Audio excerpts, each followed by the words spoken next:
Okay जी, correct fine. Enzymes in clinical use की जब बात करते हैं तो हमारे पास वेरियस नंबर ऑफ एंजाइम्स हैं जो कि हमारे पास क्लिनिकली यूज हो रहे हैं as an inhibitor, as an inducer, various drugs के तौर पे यूज हो रहे हैं in the treatment of various diseases. ठीक है, सबसे पहले अगर हम बात करते हैं एंजाइम इनहिबिटर्स एज ड्रग्स, कि हमारे पास वेरियस एंजाइम्स होते हैं जो कि इनहिबिटर का काम करें एज ड्रग। स्टेटिन एक ड्रग है, एचएमजी को ए एंजाइम रिडक्टेज को इनहिबिट करती है और आपके पास जो हेल्प कर रही है ये लोअर कर रही है सीरम लिपिड कंसंट्रेशन में।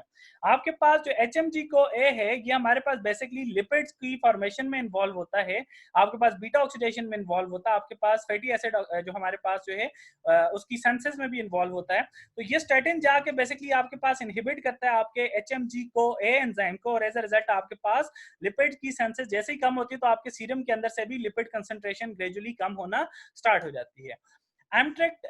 एमट्रेक्टाबीन आ जाती है, एंड 10 ऑफ वायर डिस्ट्रोप्रोक्सिल। ठीक है, फ्यूमरेट जो है एक और हमारे पास जो हमारे पास इनहिबिटर है जो कि वायरल रिवर्स ट्रांसक्रिप्शन को बेसिकली हमारे पास क्या कर रहा है, आपके पास स्टॉप कर रहा है, और इस वजह से आपके पास एचआईवी हमारे पास रेप्लिकेशन में नहीं जा सकता। इस चीज को हम समझते हैं बेसिकली कि आपके पास क्या होता है, जब भी हमारे पास सेल है उसके ऊपर हमारे पास क्या होगा, आपका वायरस आके हमारे पास बाइंड करता है और आपके पास हमेशा वायरस का कोड बाहर रह जाता है, इनसाइड सिर्फ उसका हमारे पास जो है जीनोम जाता है। अगर वो जीनोम हमारे पास आरएनए इन नेचर है तो वो सबसे पहले हमारे पास रिवर्स ट्रांसक्रिप्शन में जाता है और खुद को कन्वर्ट करता है किसमें जी, डबल स्ट्रैंडेड डीएनए में।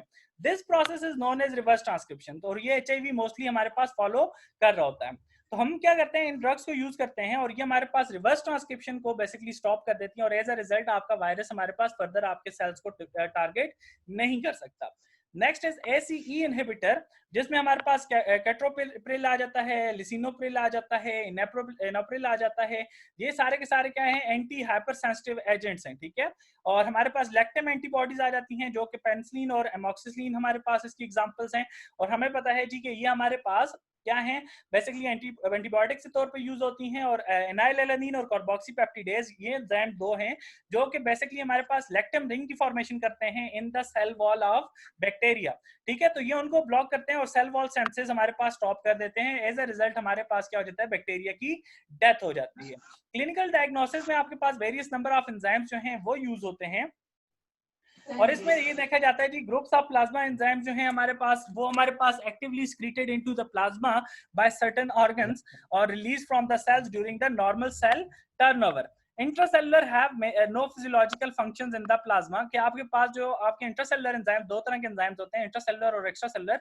इंट्रासेलुलर वो एंजाइम्स होते हैं जिनका काम इनसाइड द सेल है, और एक्स्ट्रासेलुलर जो होते हैं जिनका काम सेल से बाहर होता है। तो इंट्रासेलुलर जो है वो फिजियोलॉजिकल फंक्शन ऑफ प्लाज्मा के साथ डील नहीं करते, और constant level in the healthy individual and represent a steady state, और इसी वजह से वो हमारे पास क्या है, स्टेडी स्टेट या हमारे पास हेल्दी कंडीशन को रिप्रेजेंट करते हैं। मगर जब वो आपके प्लाज्मा के अंदर आते हैं तो उनको डिटेक्ट किया जाता है और हमारे पास क्या किया जाता है, उस बेस पे आपकी डायग्नोसिस की जाती है।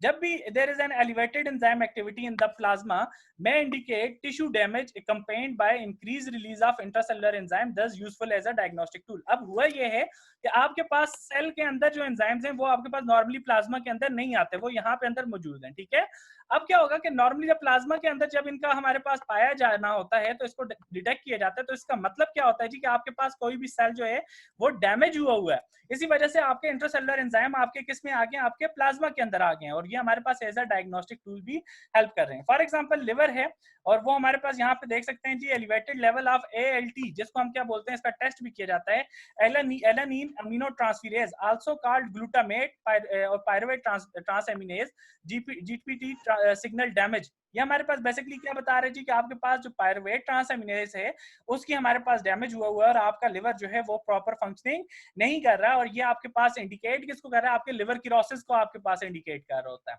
उसके अलावा आइसोएंजाइम्स आ जाते हैं, तो आल्सो कॉल्ड आइसोजाइम्स इनको कहा जाता है। आइसोजाइम्स जो हैं are the enzymes that catalyse the same reaction but differ in their physical properties.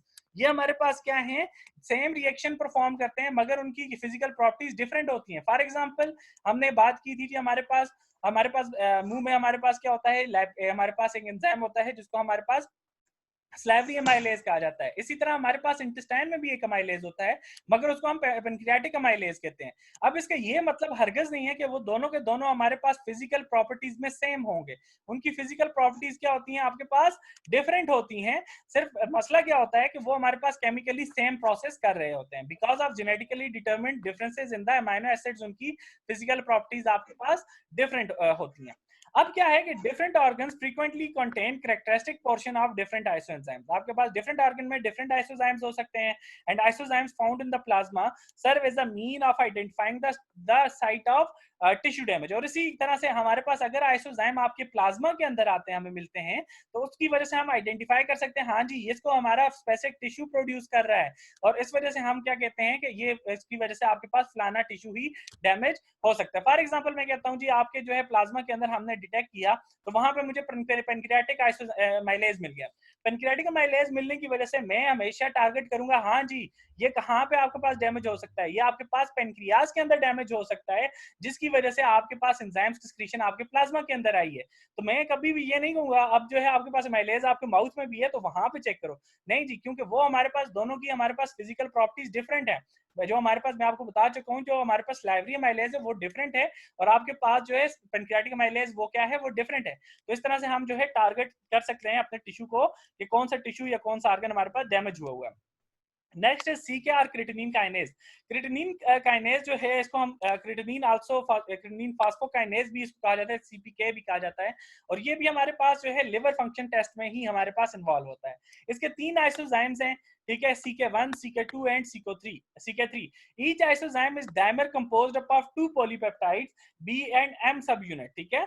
मगर CK1 जो है ये हमारे पास B सब यूनिट से बना हुआ है, CK2 MB सब यूनिट से बना है, और CK3 जो है MM सब यूनिट से मिलके बना हुआ है। तो अब क्या होगा कि जो भी प्लाज्मा के अंदर आएगा मैं उससे डायरेक्टली आइडेंटिफाई कर दूंगा जी ये कौन सा है, CK1 है, CK2 है या CK3 है। अगर मुझे जो है प्लाज्मा के अंदर जो है CK एंजाइम मिला है, क्रिटिनिन काइनेज मिला है, और उसकी जब मैंने हमारे पास जो है उसका डायमर्स को चेक किया है, तो मुझे वो कहता है ये MM है, तो मैं कहूंगा ये डायरेक्टली ये क्या है जी, CK3 है। और अगर मैं बोलूंगा कि MB है उसकी डायमर्स, तो मैं कहूंगा ये आइसोजाइम कौन सा है, CK2 है। तो CK2-MB isozyme is present in more than 5% of the myocardial muscles। तो ये आपके पास मायोकार्डियल मसल्स के अंदर CK2 पाया जाता है। अब क्या होता है कि ड्यूरिंग हार्ट फेलियर, जब भी आपको हार्ट अटैक होता है, सबसे पहले आपका टेस्ट क्रिटिनिन काइनेज का किया जाता है, कि आपके पास जो है उसमें ये चेक किया जाता है आपके पास हार्ट के जो सेल्स हैं वो तो डैमेज नहीं हुए हैं इसमें। अगर आपके पास क्रिटिनिन काइनेज फौरी तौर पर पाया जाए approximately 4 to 8 hours following the onset of chest pain, तो उसकी वजह से आपके पास हम क्या कह सकते हैं, हाँ जी आपके पास जो है हार्ट अटैक हुआ है, और आपके पास जो है आपके हार्ट के मसल्स वो भी डैमेज हुए हैं, उसके सेल्स डैमेज हुए हैं, तब ही इंटरसेलुलर CK2 जो है वो रिलीज होकर आपके किसके अंदर आ गया, प्लाज्मा के अंदर आ गया। विद इन 24 आवर्स इसकी एक्टिविटी चेक की जा सकती है, ठीक है। Next is lactate dehydrogenase, elevated following the infection, peaking 3 to 6 days after the onset of symptoms of diagnosis, value in patients admitted more than 48 hours after the infection। अब ये भी मायोकार्डियल इन्फॉक्शन होता है, उस केस में हमारे पास lactate dehydrogenase को चेक किया जाता है, और अगर क्या आपके पास इसका एलिवेटेड लेवल हो during 3 to 6 days of the onset of आपको चेस्ट पेन जब हो रहा है, उसके बाद 3 से 6 दिन तक आपके पास लैक्टेट डिहाइड्रोजनेज का लेवल बहुत ज्यादा आ रहा है, तो उसमें हमारे पास क्या होता है, हमें पता चल जाता है जी कि हमारे पास क्या है, इस बंदे को माइकार्डियल इन्फॉक्शन हो रहा है, उसको हार्ट को इफेक्ट आ रहा है। तो हमारे पास क्या है कि आपको अगर हार्ट अटैक नहीं हुआ, आपको सिंपल चेस्ट जो है पेन हो रहा है, आपके पास CK का टेस्ट किया जाएगा, आपके पास LDH का टेस्ट किया जाएगा, और उसकी बेस पे हम कह सकते हैं हाँ जी इस बंदे के दिल को कोई मसला है या नहीं है। अगर के हमारे पास इनके लेवल्स एलिवेटेड होते हैं, तो हम आपको अर्ली डायग्नोसिस की बेस पे अर्ली ट्रीटमेंट करके जो है पेशेंट को हमारे पास हार्ट अटैक से बचाया जा सकता है। प्रिंसिपल सीरम एंजाइम जो कि हमारे पास क्लिनिकल डायग्नोसिस में हमारे पास यूज होते हैं, वो कौन कौन से, अमीनो ट्रांसफेरेज है और एलेनिन अमीनो ट्रांसफेरेज है, जिसमें ALT SGPT आ जाता है, जबकि एस्पर्टेट अमीनो ट्रांसफेरेज में AST और SGOT ये दोनों आते हैं।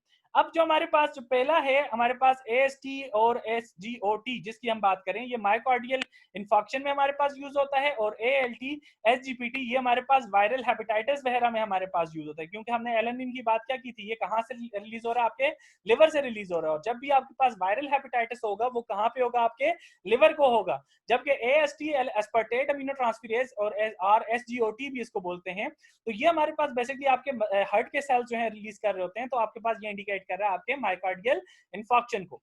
अमाइलेज जो है आपके पास आ जाता है एक्यूट पेनक्रियाटाइटिस आ जाता है, क्योंकि हमारे पास एक्यूट पेनक्रियाटाइटिस में ही हमारे पास अमाइलेज डिटेक्ट होता है। उसके बाद सीरोप्लाज्मिन आ जाता है, ये हमारे पास hepatolenticular degeneration mean Wilson disease के केस में देखा जा सकता है। क्रिएटिनिन काइनेज जो है मस्कुलर डिसऑर्डर और मायोकार्डियल इंफार्क्शन को हमारे पास इंडिकेट कर रहा है। उसके बाद gamma glutamyl transpeptidase various liver disease के लिए हमारे पास चेक किया जाता है। लैक्टेट डिहाइड्रोजनेज मायोकार्डियल इंफार्क्शन बता चुका हूं आपको।